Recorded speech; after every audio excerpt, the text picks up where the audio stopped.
To my YouTube channel baby step tutorials. आज हम CIB के सेकंड पेपर BFM के यूनिट फर्स्ट का पार्ट 6 बनाएंगे, जिसमें हम ये लास्ट टॉपिक है हमारा, जिसमें हम कीवर्ड्स जो हैं, मतलब हमने इस पूरे चैप्टर में जो भी थ्योरी पढ़ी है उसको एक वन लाइन के थ्रू सारा एक बार रिवाइज कर लेंगे।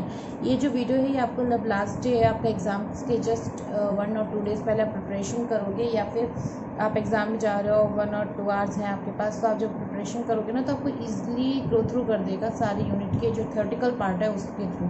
ठीक है, चलिए स्टार्ट करते हैं। फर्स्ट हमें दे रखा है फॉरेन एक्सचेंज। फॉरेन एक्सचेंज क्या होता है?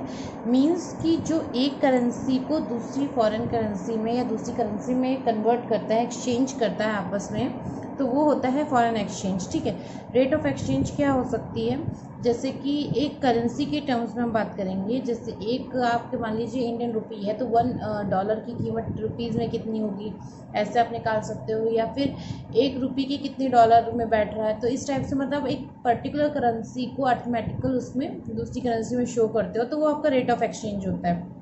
मतलब जिस रेट पे आप उस करेंसी को कन्वर्ट करोगे, मतलब आपके पास 100 रुपये हैं, आप चाहते हो कि वो डॉलर में कन्वर्ट हो जाए, तो जो रेट चल रहा होगा, जो भी मार्केट वैल्यू होगी, उसके हिसाब से आपको ऊपर मिल जाएंगे। मान लीजिए आपका 100 रुपये है, आपको चाहिए 2 रुपये रेट चल रहा है, 1 रुपये का $2 है तो आपको 200 मिल जाएगा। अगर 50 पैसा है तब 50 में मिल जाएगा। इस टाइप से रहता है। ठीक है, फॉरेन एक्सचेंज मार्केट क्या होता है?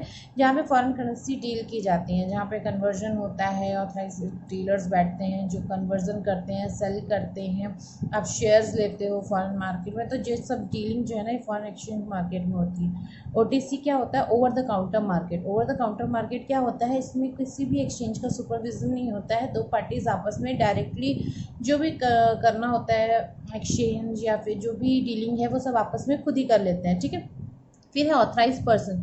ऑथराइज पर्सन कौन सा होता है?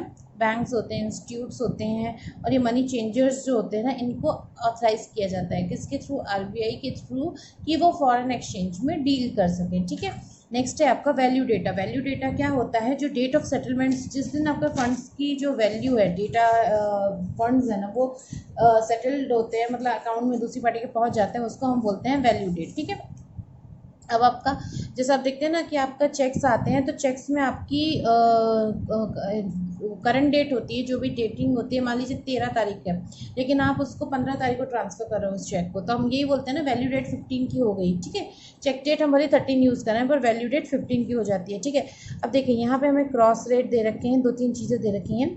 देखिए पहला दे रखा है क्रॉस रेट। क्रॉस रेट क्या होता है? अगर हम किसी भी करेंसी को डायरेक्टली किसी अदर करेंसी से कोट नहीं कर सकते हैं, तो उनके बीच में जो कॉमन मीडिएटर होता है हम उसके यूज़ करके उनके जो है ना वो उस करेंसी को एक्सचेंज कर लेते हैं। आपने 2-3 न्यूमेरिकल लास्ट पार्ट्स में देखे हुए हैं कैसे करना है, तो क्रॉस रेट भी इंपॉर्टेंट है। फेडाई क्या होता है? फॉरेन एक्सचेंज डीलर्स एसोसिएशन है इंडिया की, जो इनकी कुछ रूल्स होते हैं, फेरा फेमा इन सब ने रूल्स बना रखे हैं, उसके थ्रू ही हमारा जो है ना सेट ऑफ रूल्स के थ्रू हम फॉरेन एक्सचेंज के ऑपरेशंस को कैरी फॉरवर्ड करते हैं। ठीक है, अब फॉरवर्ड कॉन्ट्रैक्ट क्या है?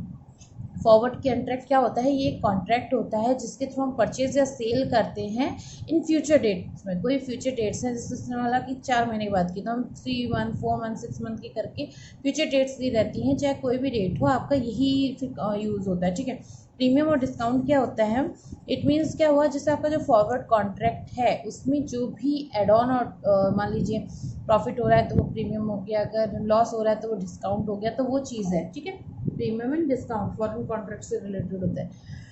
प्रीमियम क्या होती है कि अगर मान लीजिए कोई करेंसी है, ठीक है, आपकी उसकी जो वैल्यू है वो फ्यूचर में जाके बढ़ जाती है तो उसको हम प्रीमियम बोलते हैं, और वही अगर फ्यूचर में इस करेंसी की वैल्यू जो है वो अदर करेंसी से लेस हो जाती है तो हम उसको डिस्काउंट रेट बोलते हैं। ठीक है, अब आपका स्वैप क्या है? स्वैप क्या होता है कि एग्रीड पीरियड ऑफ टाइम में जो भी हमारा एक्सचेंज होता है पेमेंट का, उसको हम स्वैप कहते हैं। ठीक है, मतलब एक स्पेसिफिक स्ट्रीम्स होती हैं जिसके थ्रू हम ये पेमेंट करते हैं, तो इसको हम स्वैप बोलते हैं। फिर फिक्स्ड एक्सचेंज रेट क्या होता है कि जो आपकी मॉनेटरी अथॉरिटीज़ होती हैं वो क्या करती है, रेट ऑफ इंटरेस्ट फिक्स कर देती हैं, तो उसको फिक्स्ड एक्सचेंज रेट बोलते हैं। रेट ऑफ इंटरेस्ट किस चीज़ का? एक्सचेंज का ना, जो फॉरेन करेंसीज का एक्सचेंज हो रहा है उनका।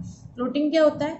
ये सप्लाई और डिमांड के अनुसार आपका जो फ्लोटिंग होता है एक्सचेंज की रेट्स वो चेंज होती रहती हैं, तो उसको हम फ्लोटिंग बोलते हैं। डायरेक्ट एक्सचेंज रेट क्या होता है, अगर आपको डायरेक्ट किसी करेंसी का होम करेंसी से कोटेशन हो रहा है तो हम डायरेक्ट एक्सचेंज रेट बोलते हैं। इनडायरेक्ट एक्सचेंज रेट होता है कि डायरेक्ट कोटेशन नहीं दे रखा है, आपको कैसा करना है, मतलब जैसे अभी क्या था, होम करेंसी के बेसिस पे, जैसे 1 रुपये का कितना हो रहा है डॉलर में ना, ऐसे, ठीक है। और एक्सचेंज रेट क्या हुआ कि फॉरेन करेंसी की कि $1 की इंडियन रुपये में वैल्यू कितनी है, तो वो चीज़, तो वो होता है आपका इनडायरेक्ट कोटेशन, ठीक है ना। जैसे अगर आप 1 रुपये की डॉलर में वैल्यू देखेंगे तो वो आपका होता है डायरेक्ट कोटेशन, और अगर आप $1 की इंडियन रुपये में कोटेशन देखेंगे तो वो आपका होता है इनडायरेक्ट कोटेशन, ठीक है।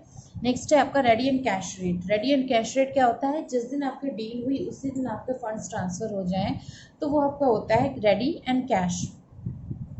टर्म रेट क्या होता है, टर्म मीन्स होता है टुमारो, मतलब आज की जगह कल अगर कोई डील सेटल होती है, फंड्स ट्रांसफर्स होते हैं तो उसको हम बोलते हैं टर्म। और अगर स्पॉट रेट क्या होता है, जिस दिन डील हुई उसके 2 वर्किंग डेज के बाद अगर जब फंड्स ट्रांसफर होते हैं उसको हम स्पॉट रेट बोलते हैं, ठीक है। सेकंड वर्किंग डे जो रहता है, बाद में सेकंड वर्किंग डे जो रहता है, ठीक है। फिर फॉरवर्ड रेट क्या हुआ, वैल्यू जो भी सेट हो रही है, स्पॉट की वैल्यू जो भी सेटल्ड होती है ना उसको फॉरवर्ड रेट बोलते हैं। मीन्स कब, जैसे आपका 2 दिन के बाद सेकंड वर्किंग डे तो स्पॉट हो गया, उसके बाद के जो भी रेट्स आएंगे ना उसको हम फॉरवर्ड रेट ही बोलते हैं, ठीक है। फॉरेन एक्सचेंज रिस्क क्या होता है कि इनमें जो आपका एक्सचेंज रेट मूवमेंट्स में चेंजेस आते रहते हैं, उसकी वजह से आपको लॉस हो सकता है, तो वो एक रिस्क होता है ना आपके लिए, तो वो चीज़ यहाँ पे बात हो रही है, ठीक है। अब हम देखें क्या है ट्रांजैक्शन एक्सपोजर। ट्रांजैक्शन एक्सपोजर क्या होता है कि किसी भी टाइम और टाइम या डेट को अगर आपने कुछ एक्सचेंज किया, कुछ भी किया और में रिस्क क्या हो इन्वॉल्व हो गया कि एक्सचेंज रेट में कुछ गड़बड़ हो गई, कम ज़्यादा हो गया, जिस टाइम आपकी डील एकदम सेटल्ड हो रही थी उस टाइम, तो वो चीज़ भी एक्सचेंज ट्रांजैक्शन एक्सपोजर के अंदर आती है। ट्रांसलेशन एक्सपोजर क्या होता है, एक्सपोजर रिलेट किससे करता है, फॉरेन करेंसी के असेट्स एंड लायबिलिटीज से। तब at the end of account current realisable value, means क्या हुआ कि आपका जो एसेट्स और लायबिलिटीज़ होते हैं ना, जब आपके जो जितने एसेट्स होते हैं उनका रियलाइज कर रहे होते हैं फाइनेंशियल अकाउंटिंग के ईयर एंड में, तब ये आपका एसेट्स एंड लायबिलिटीज़ का वैल्यूएशन करते हैं फॉरेन करेंसीज में, ठीक है। तो वो आपका ट्रांसलेशन एक्सपोजर होता है। अब देखिए ट्रांसलेशन एक्सपोजर क्या हो, मान लीजिए आप एसेट्स एंड लायबिलिटीज़ को फॉरेन करेंसी में कन्वर्ट कर रहे हो तो एक्सचेंज रेट में डिफरेंस आएगा ना, आज क्या है कल क्या है, उस पर्टिकुलर टाइम पीरियड में कितनी बार चेंज हो रहा है, तो वो सब चीज़ें हैं। फिर operating economic exposure. Operating economic exposure क्या हुआ, देखिए ऑपरेटिंग इकोनॉमिक एक्सपोजर हुआ, operating exposure is a measure of sensitivity of future cash flows and profit of banks to unanticipated exchange rate exchanges, ठीक है ना। मीन्स क्या हुआ कि फ्यूचर कैश फ्लोज में जो भी अनएंटिसिपेटेड एक्सचेंज रेट चेंजेस आते हैं उसको ऑपरेटिव एंड इकोनॉमिक एक्सपोजर बोलते हैं। ओपन पोजीशन क्या होती है, आपने कोई करेंसी परचेज की जिसकी लायबिलिटीज़ है ना वो एक्सीड कर गई, ठीक है, उस करेंसी के परचेज से आपकी जो लायबिलिटीज़ है लायबिलिटीज से ज़्यादा एक्सीड कर गया, तो वो चीज़ होता है, ठीक है। वाइस वर्सा भी रहता है। ओवरनाइट पोजीशन क्या होती है कि आपकी जो मैक्सिमम ओपन पोजीशन होती है ना मेजर करेंसीज में, जो ओवरनाइट छोड़ दी जाती है उसको ओवरनाइट पोजीशन बोलते हैं, ठीक है। डे लाइट पोजीशन क्या होती है, limit on maximum open position in on major currency at any point of time during the day, ठीक है। मतलब ओवरनाइट में रात की बात हो रही है, और दिन में अगर हम बात करें किसी पर्टिकुलर टाइम पॉइंट पे तो जो मैक्सिमम ओपन पोजीशन होती है, देखिए रात से हमेशा डे लाइट की जो लिमिट होती है वो ज़्यादा होती है, ठीक है। ऑप्शंस क्या हैं, ये कॉन्ट्रैक्ट होता है फ्यूचर डिलीवरी, मतलब जैसे आपने कोई कॉन्ट्रैक्ट कर लिया किसी से कि अगर हमारा ये हुआ ना तो हम इतने में ही बेचेंगे और इतने में खरीदेंगे और हम करेंगे, ये डील हमारी होगी, एक स्पेसिफाइड फ्यूचर टाइम और डेट हम ले लेते हैं, उसी पे हम ये जो चीज़ है ना ये करते हैं, ठीक है। नेक्स्ट है आपका कॉल ऑप्शन। कॉल ऑप्शन क्या होता है, इसके थ्रू हम राइट हमें मिल जाता है बाय करने का, ठीक है। पुट ऑप्शन क्या होता है, इस ऑप्शन के थ्रू मतलब पहले से फ्यूचर में डेट और टाइम वगैरह डिसाइड कर लेते हैं तो हम उसको सेल कर देते हैं, ठीक है। फ्यूचर्स क्या है, future are formal contract with standard size standard maturity date govern by a set of guidelines stipulated by exchange concern for settlement and payment, right. तो इस मीन्स क्या हुआ कि आपका स्टैंडर्ड साइज और स्टैंडर्ड आपका मैच्योरिटी डेट के साथ एक कॉन्ट्रैक्ट होता है जिसको फ्यूचर में आप मतलब जो भी टाइम पीरियड सेट करते हो उसके हिसाब से सेटलमेंट करके पेमेंट कर सकते हो, ठीक है। करेंसी स्वैप क्या हुआ कि जब दो काउंटर पार्टी ना एक्सचेंज डिफरेंट करेंसी में करने के लिए रेडी हो जाती हैं, तो जो भी इंटरेस्ट वगैरह सब होता है ना ओवर द टाइम, प्रिंसिपल वगैरह क्या होता है, तो वो कैसे रिपे करेंगे, तो वो अगर वो भी फॉरेन दूसरी करेंसी में कर रहे हैं तो वो आपका करेंसी स्वैप होता है।